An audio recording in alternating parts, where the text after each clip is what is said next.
Hi guys, and welcome back to my YouTube channel. Today I'm talking about the importance of your portfolio and why that really matters. What you put here is so important because what you use in this space is what you'll attract. You attract more of what you put out.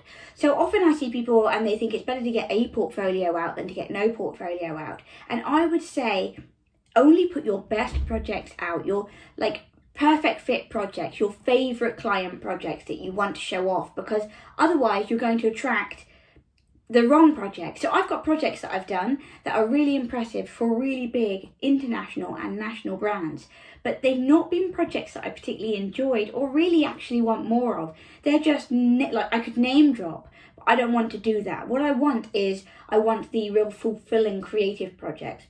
Now, I realise some people want the bigger projects. They want the white label stuff and they want the big brand stuff. And so if you're that person, you need to do what I've done in reverse and really go for that bigger market. But for me, I love working with small, independent, creative brands.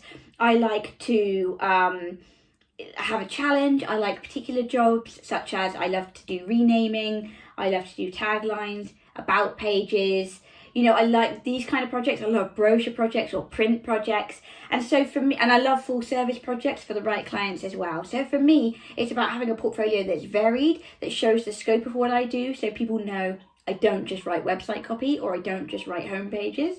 And it's also looking at the type of clients I want to get and saying, this is the sort of client I get. Because for example, I've got a photographer in my portfolio and I literally get inquiries week on week, week in, week out from people who've seen her and say, I love this photographer, I love what you've done, can you work with me? So that's just it kind of essentially is bait for the sort of customers that you want. It's always peacocking and showing people what's on offer and what you have to offer them. And that's in the sort of clients you work for, the results you get them, and the sort of thing that you offer. Because a lot of people don't know that I offer taglines, or they don't know that I offer email writing. Like when people contact their client for the first time to say, this is what I do, I write that email. And that's something that a lot of people don't know that I do. So by putting that in my portfolio, I'm able to show that off a bit better. How many clients should you have in your portfolio? How long's a piece of string? Everybody's different and every situation's different. But for me, I would say the problem I see people making is putting too many projects in their portfolio.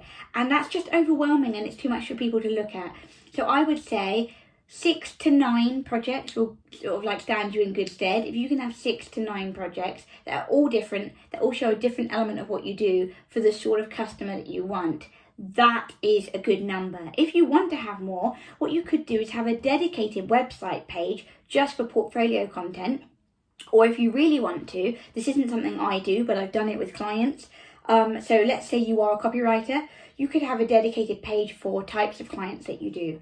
So for me, I do a lot of photographers, I do a lot of videographers, I do a lot of florists, I do a lot of designers, creative designers. So I would have a whole page for each of these categories. I'd have a page for product businesses, a page for wedding businesses, etc. So that if I get a client inquiry, I can signpost them to a portfolio that is specific to what they do.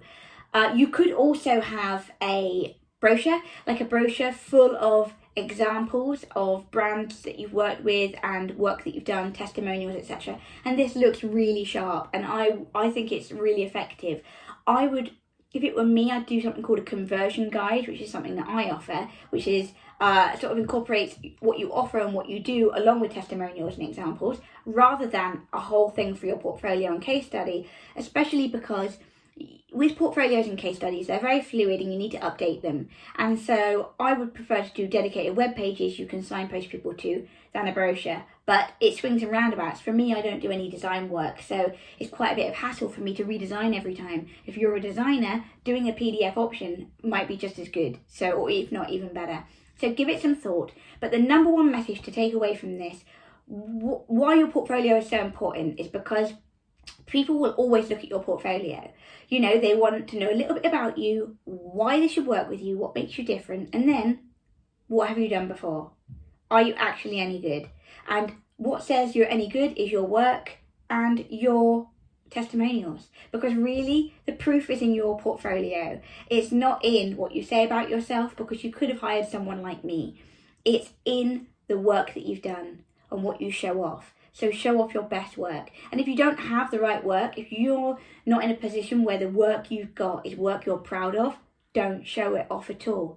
Radical, I know, but I would rather have no portfolio than a shit portfolio. So for me, I think it's really important that that portfolio is on point, that it speaks to the right customers, and that it positions you properly. Lovely to be back. Good to see you, everyone. See you on the next video.